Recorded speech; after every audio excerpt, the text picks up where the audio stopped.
नमस्कार मंडळी, माझं नाव आहे अभिषेक राणे आणि तुम्ही बघत आहात आपल्या सर्वांचं आणि हक्काचं चॅनल ज्याचं नाव आहे बोलूया बिंदास्त. आता हे नवीन पर्व आम्ही जे तुमच्याकडे बोलूया बिंदास्त घेऊन आलो आहे, कारण तुम्ही 20वा एपिसोड बघितलाच असेल. आणि त्याचबरोबर आपल्याबरोबर जी आज एक व्यक्ती आहे, त्यांनी पण त्याच्या गोल्सवरती खूप भारी फोकस ठेवला आहे, कारण तो एक अशा फील्डमध्ये आहे ज्या फील्डमध्ये आपण जेव्हा फक्त त्या गोष्टीचं नाव ऐकतो ते म्हणजे डीजे. जेव्हा आपण महाराष्ट्रात हा शब्द ऐकतो तेव्हा आपले पाय विदाऊट एनी साऊंड थिरकायला लागतात.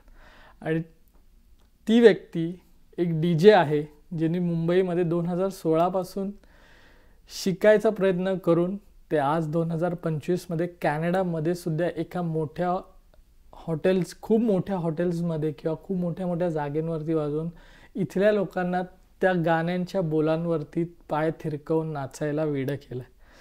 आता आपण डायरेक्टली अक्षय यांच्याशी गप्पा मारूया, कारण आम्हाला खूप गोष्टी जाणायच्या आहेत. कारण डी जेमध्ये आम्ही फक्त जातो, नाचतो आणि बाहेर येतो, पण त्याच्यासाठी काय काय मेहनत असते आणि त्यामागची त्याची जर्नी कशी आहे ते आज आपण जाणून घ्यायचा प्रयत्न करणार आहोत. अक्षय, वेलकम टू बोलूया बिंदास्त. तुला कसं वाटतंय? आणि कारण तू आता आम्ही जरा एक बोलूया बिंदास्त पूर्ण चेंज झालं आमचं, आणि you are the first person एक नवीन सीझन मध्ये. कसं वाटतंय तुला? पहिलं तर नमस्कार मित्रांनो, आणि तुला खूप खूप कॉंग्रॅच्युलेशन्स फॉर नवीन पर्व. थँक्यू. तुझे मी बरेचसे पहिल्या सीझनचे पण बघितलेले, ज्यामध्ये जिगी दादा आणि आलेला. हो राईट. खूप चांगले एपिसोड्स होते. माझं नाव अक्षय सावळ आहे. मी मूळ मुंबईमध्ये माझा जन्म झाला सांताक्रूज प्रभात कॉलनीमध्ये, आणि मग नंतर मी वाढलो गोरेगावमध्ये दिंडोशीमध्ये, आणि मग आता राहतो मी सध्या कांदिवली चारकोपमध्ये.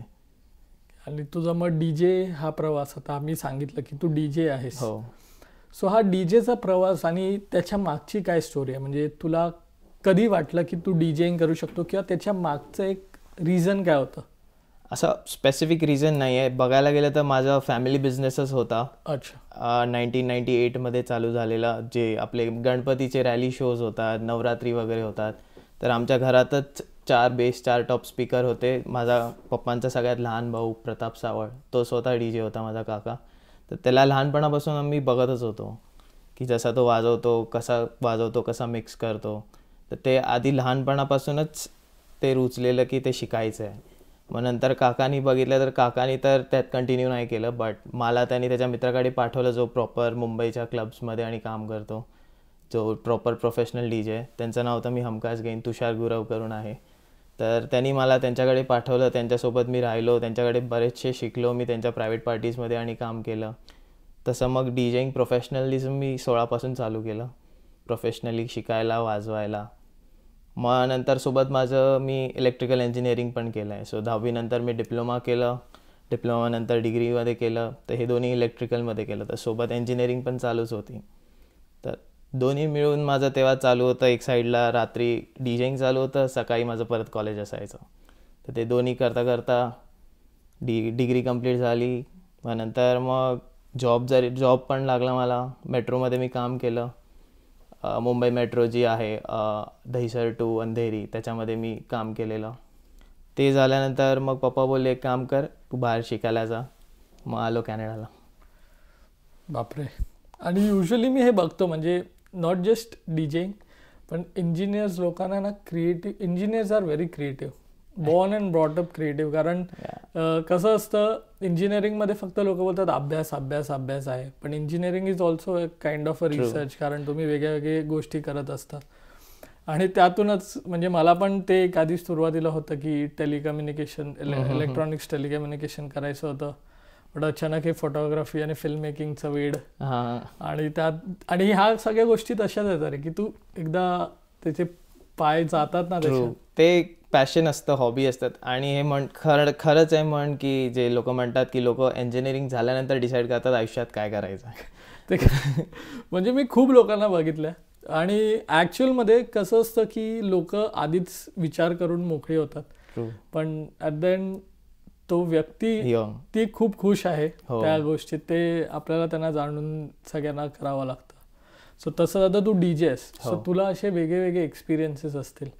आता कसं असतं की आम्ही आता मला तरी काय आयडिया नाही आहे, मला फक्त नाचायची आयडिया आहे. DJ वाजला की आम्ही नाचतो. सो त्यात पण असं होतं की कधीतरी आम्ही एका अशा कोणत्या पार्टीला जाणार आणि तिथे आमच्या आवडीचं गाणं लागलं नाही तर आम्ही डीजेकडे जाणार, आहे भाई ये बजा दो वो बजा दो. सो तो एक प्रॉब्लेम असतो actually. Problem me as a DJ म्हणेन ते प्रॉब्लेम नाही आहे, ते तुम्ही डिपेंड करतं की तुम्ही ते कसं घेतात. आता बरेचसे सॉन्ग रिक्वेस्ट येतात की भाई हे गाणं वाजव, भाई हे गाणं वाजव. ते पूर्ण डिपेंड DJवर असतं की ते त्या वाईबला मॅच होत आहे की नाही. आता समज डान्सिंग ट्रॅक लोक नाचतायत आणि कोण प्रेमाचं गाणं वाजवायला सांगितलं तर ते मॅच होणार नाही, तुम्ही फ्लो वाईब किल करणार. तर ते पूर्ण डिपेंड करतं DJवर. ते काही असे पण सॉंग्स आहेत तुम्ही ब्लेंड करणार जे लोकांना आवडणार, तर तुम्ही तुमच्या हिशोबाने जेव्हा टाईम येईल तेव्हा ते गाणं टाकलं तर ते चालणारही. आणि मी असे बरेचसे DJs बघितले आहे फक्त ऐकायचं आहे म्हणून टाकतात आणि मग पूर्ण वाईब किल करून टाकतात, जे बरोबर नाही आहे माझ्या हिशोबाने. हो असं असतं. आणि आपण काय कुठेतरी जाणार बँड्राच्या पबमध्ये आणि तिथे जाऊन बोलणार मला लगीन करावं पाहिजे. आता कळलं मला.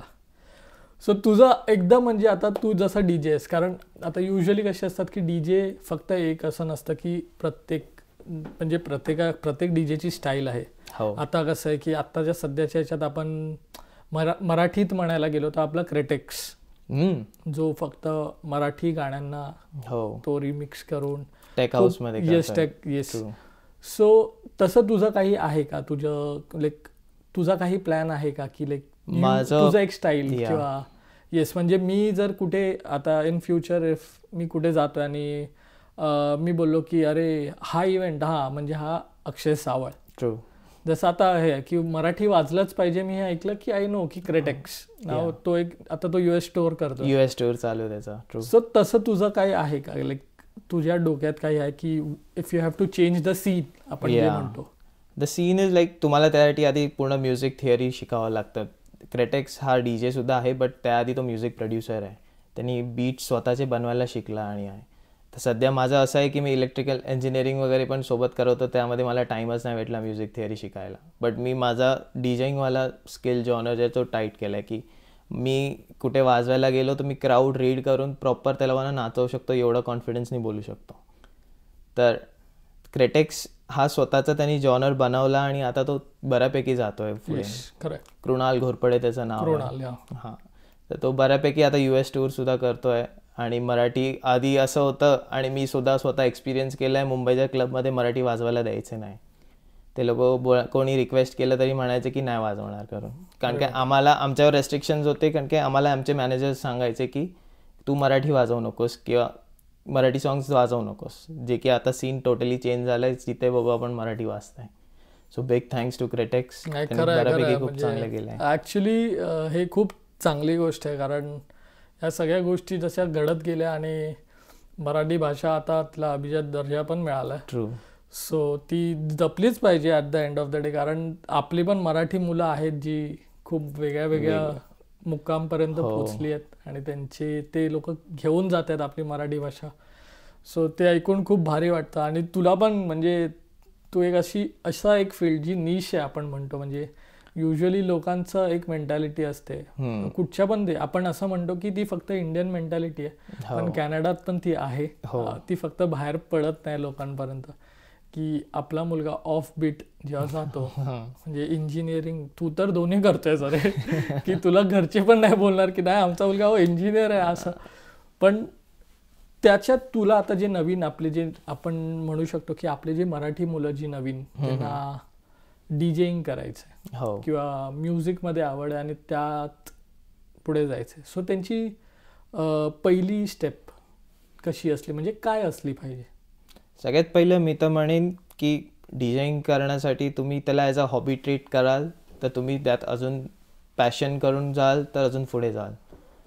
तुम्ही त्यासाठी डेडिकेशन द्यावं लागेल, घरी प्रॅक्टिस करावं लागेल.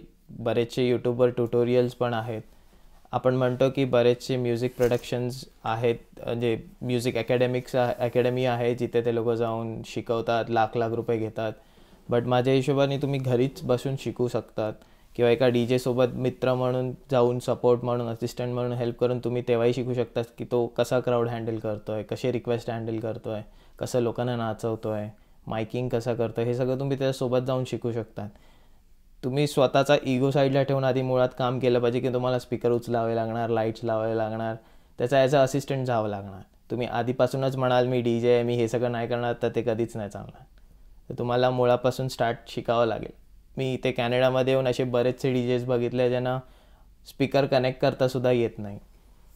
बट आम्ही मुळातले DJ आहोत. आम्ही स्टार्टिंग लाईट लावण्यापासून स्पीकर उचलण्यापासून गेलं, तर आम्हाला माहिती आहे की कनेक्शन्स काय असतं, काही खराब झालं तर बॅकअप दुसरं काय करू शकतो, ते सगळं आम्हाला रेडी असतं. हे ॲक्च्युली म्हणजे हे प्रत्येक फील्डची गोष्ट आहे की बेसिक शिका, मेन बेसिक स्ट्रॉंग करा तुम्ही, तर तुम्ही पुढे जाऊ शकता.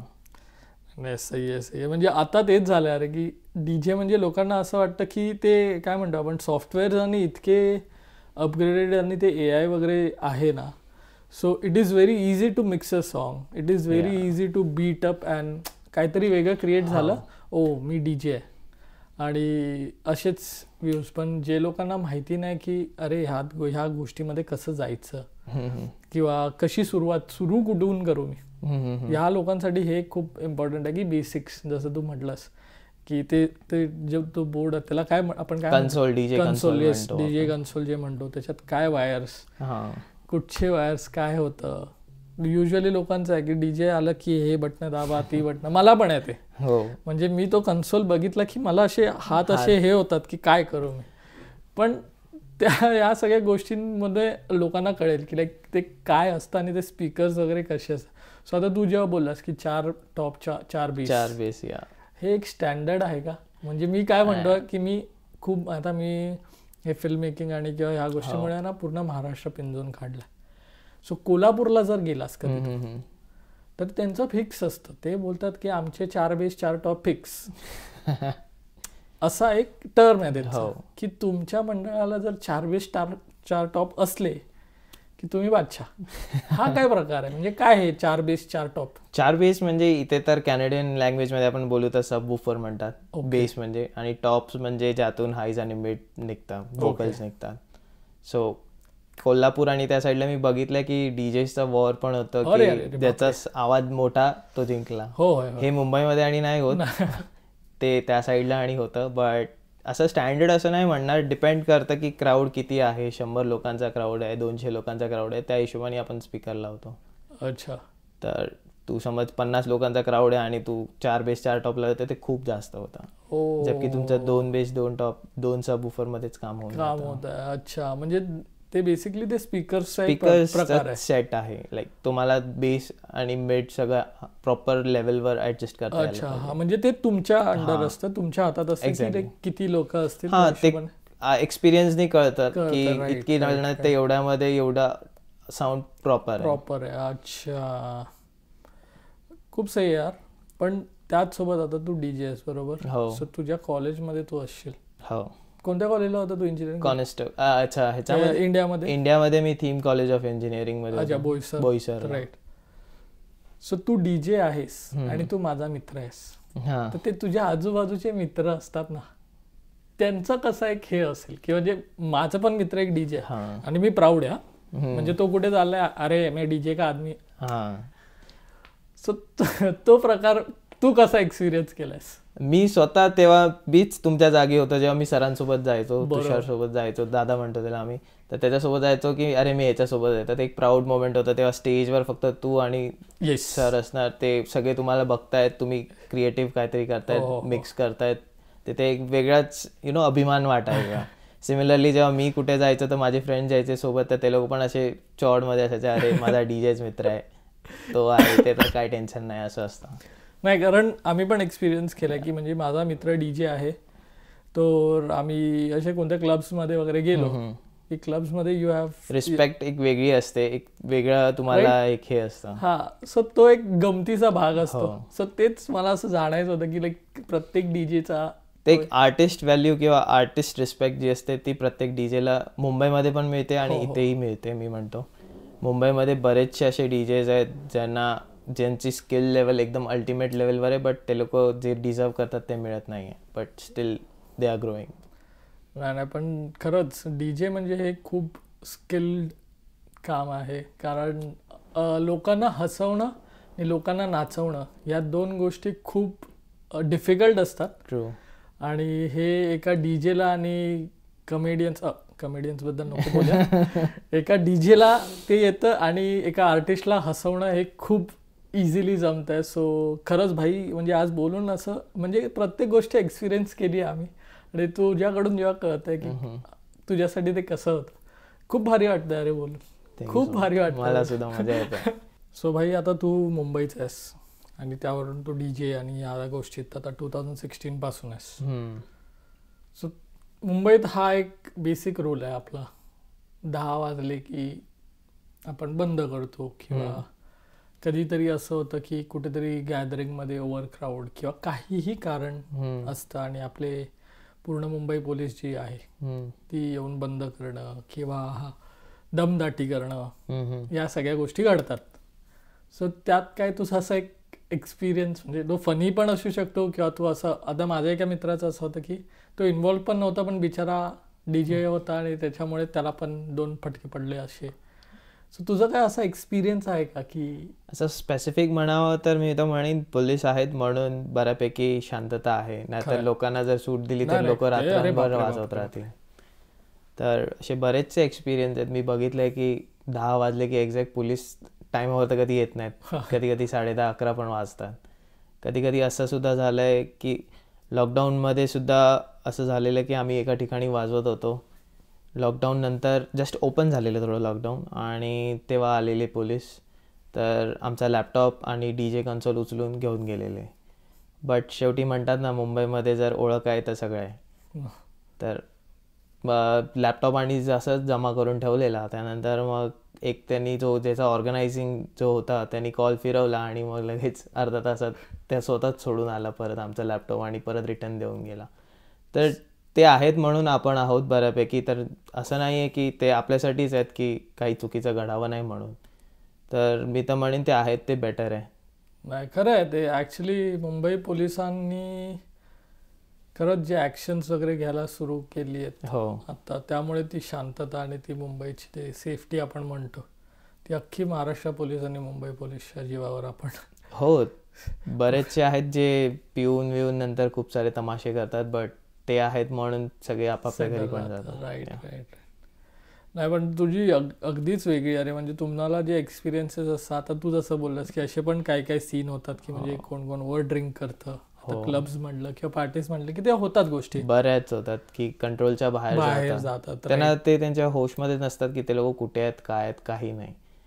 असे मी बरेचसे एक्सपिरियन्स बघितले जे पिऊन जमिनीवर लोळून जातात आणि तिथेच झोपून जातात. अरे बापरे. त्याचे मित्र येतात त्यांना लेजिट 2 हाताने उचलतात, 2 जण 2 हात 2 पाय उचलून त्यांना बाहेर घेऊन जाते.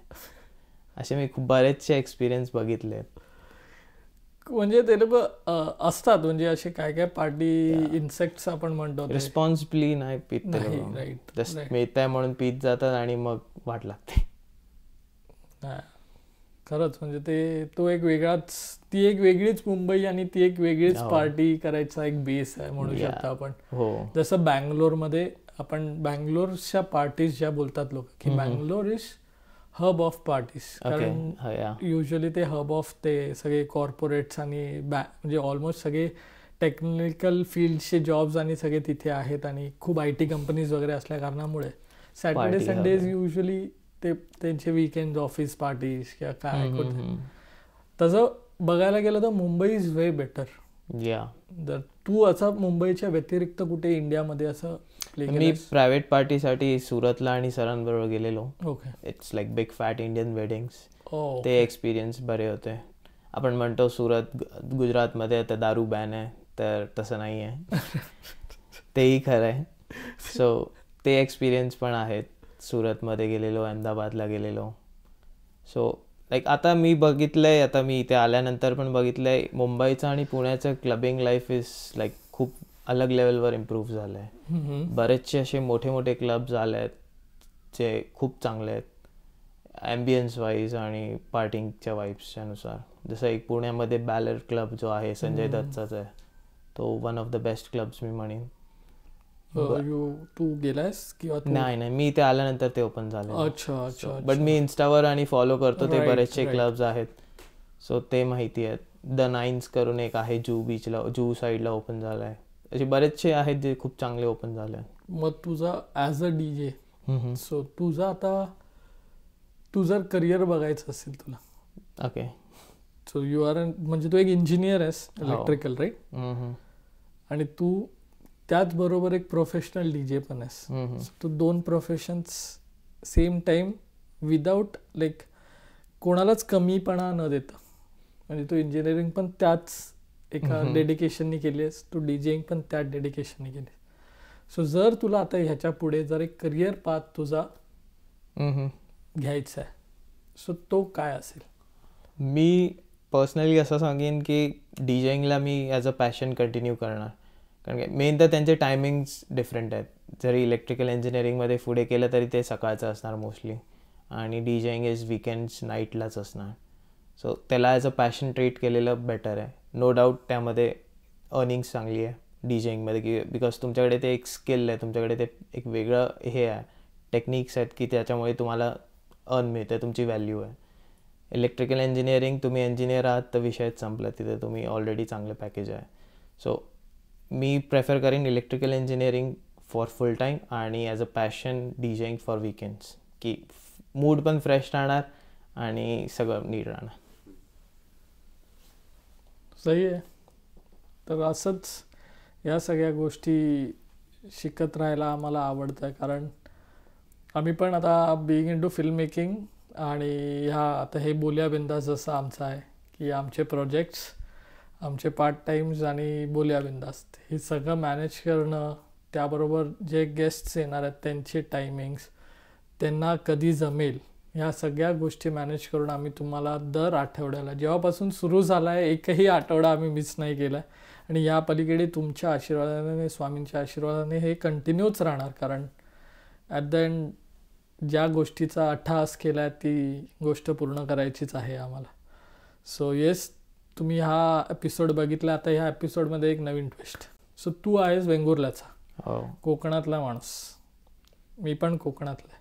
सो आता मी तुला 2-4 प्रश्न फटाफट विचारत जाईन, तू त्याची पटकन उत्तर द्यायची. नक्की. तुझं अर्ध आयुष्य मुंबईत गेलं, अर्ध काय म्हणजे ऑलमोस्ट 80% मुंबई. सो मुंबई, वेंगुर्ला की कॅनडा? मुंबई. वडापाव, मच्छी की टीम हॉर्टनची कॉफी? सवालच नाही, वडापाव. जर आता बेसिकली सेम गोष्ट तू बोललास की तू 80-20 करशील, इलेक्ट्रिकल 80, DJing 20, पण एक फेज आला, you have to choose only one, either electrical engineering किंवा DJing. Any time DJing. Because त्यांनी मी लोकांना खुश करते, तो एनी टाइम DJing. सो जसं आम्ही बोललेलो की एक आर्टिस्टचं एकच स्वप्न असतं की आपल्या ऑडियन्सला, जे आपल्यासाठी आले त्यांना खुश करायचं, आणि ते सॅटिस्फाईड तर आम्ही ॲज अ आर्टिस्ट सॅटिस्फाईड होतो आहे. जसं तुम्ही आमच्या व्हिडिओजवरती कॉमेंट करता, लाईक करताय, शेअर करताय, तुमचं प्रेम आम्हाला DMs करून पाठवताय, ते आमच्यासाठी एक काय म्हणतो, एक पोचपावती आहे जी आम्ही सांभाळून ठेवतो. आणि त्याच गोष्टीच्या मोटिवेशन, त्याच गोष्टीच्या आधारावरती, त्याच गोष्टीच्या सपोर्टवरती आम्ही नवीन नवीन कॉन्टेंट, नवीन नवीन व्हिडिओज, नवीन नवीन गेस्टना इथे आणून त्यांच्याशी गप्पा मारून त्यांचे एक्सपिरियन्सेस तुमच्यापर्यंत पोचवून आम्हाला काय शिकायला मिळतं हे तुमच्यापर्यंत पोचत राहण्याचा प्रयत्न जो आत्तापर्यंत करत आलो आहोत.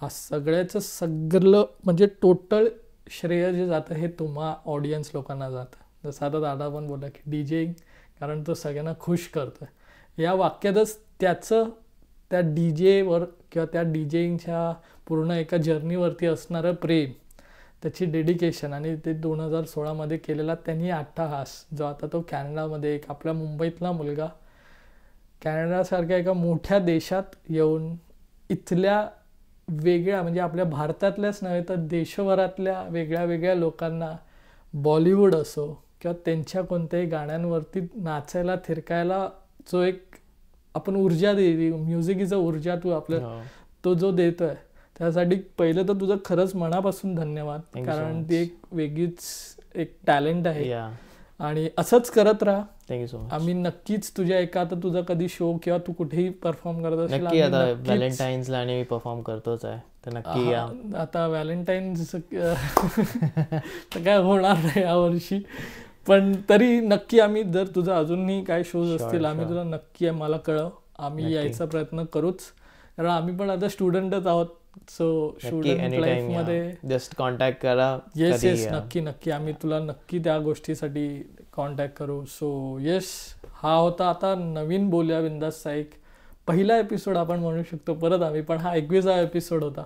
तो कसा वाटला हे तुम्हाला नवीन काय सांगायची गरज नाही, तुम्हाला कॉमेंट करायचं आहे, लाईक शेअर सबस्क्राईब, आणि मी सगळं पाठ करून आलो आहे, बेल पण वाजवायची कारण आता कोण नाही आहे मला आठवण करून द्यायला. सो प्लीज सगळ्या ह्या गोष्टी करा. तुम्हाला कसा वाटला व्हिडिओ हे आम्हाला DM करून पण सांगू शकता, आणि प्लस तुम्ही आम्हाला तुमच्या आमच्या इंस्टाग्रामवरती फॉलो करून आम्हाला कळवू शकता. मी दादाचं इंस्टाग्राम, लिंक्डइन सगळं डिस्क्रिप्शनमध्ये अटॅच करणार आहे. सो तुम्हाला जर कुठेही पुढे इन फ्युचर किचनर वॉटरलूमध्ये इव्हेंट्स, दादा किचनर वॉटरलूमध्ये जास्ती परफॉर्म करतो, त्याच्या पुढे पूर्ण कॅनडात पूर्ण देशभरात करेल ही आम्ही अपेक्षा आणि हा आशीर्वाद आम्ही मागतो स्वामींकडे की दादाला एवढंच मोठं करत राहा, कारण आपला मराठी दादा आहे पूर्ण देशभरात आणि मराठी पण वाजलंच पाहिजे तसं. सो तुम्ही असं सपोर्ट करत राहा, आणि तुम्हाला जर कधी चान्स मिळाला अक्षय दादाला भेटा, डीजेवर नाचा गा मस्त राहा, आणि आपल्या चॅनलला सबस्क्राईब आणि सपोर्ट करत राहा, कारण हे आहे आपल्या सर्वांचं तुमचं आमचं सगळ्यांचं चॅनल ज्याचं नाव आहे बोलूया बिंदास्त.